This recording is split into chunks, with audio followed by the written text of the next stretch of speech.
G'day and welcome to this week's video. This week we're going to touch on co-contributions and a clever little calculator that's on the Money Smart website. The Money Smart website is backed by the Australian government's watchdog, ASIC. So I'll just run you through some of the thinking behind this calculator and the optimizer that it is to help analyse how much money you should be putting into superannuation to maximise the co-contributions, but also not too much. So it helps you save tax as well.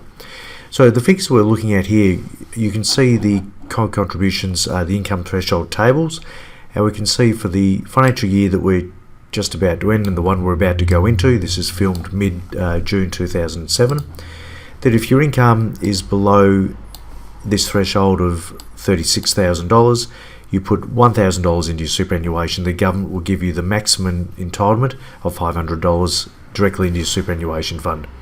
So what this calculator does is gives us the best outcome for when our incomes are between the $36,000 and up to the $51,000 to maximise the benefit we're going to get in terms of tax saving via potential salary sacrifice and also contributions.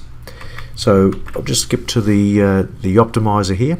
Now I've put in this date of birth because it's mine, just for fun, and a yearly income of $45,000. So you can see I've landed myself directly in the or around the middle there to give us a bit of an idea of how it looks. And I've put in the $1,000 that we'd normally think to put into super as a after-tax contribution to take advantage of the co-contribution legislation that's there. So based on that, so $1,000 that you've got to put in, the estimator is to give us a real boost.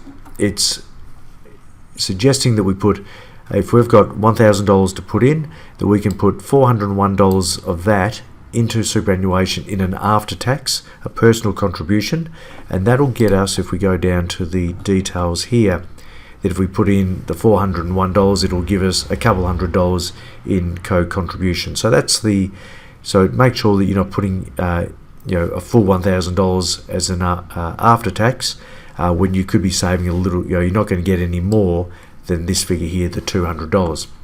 So it's then suggesting from a before-tax point of view that you can afford to put in $935.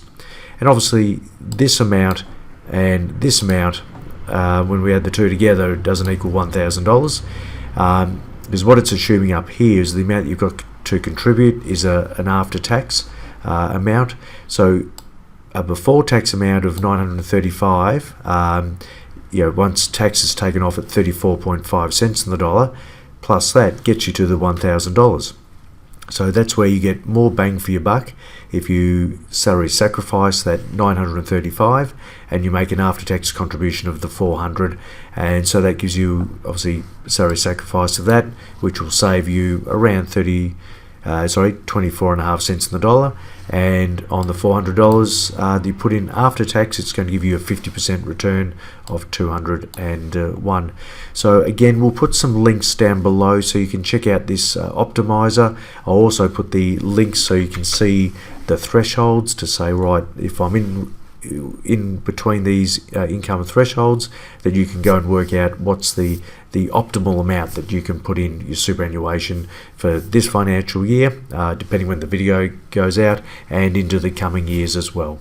Thank you for listening. Thumbs up and subscribe to the channel if you thought it was a bit of value there, and look forward to catching you next week. Thanks for listening.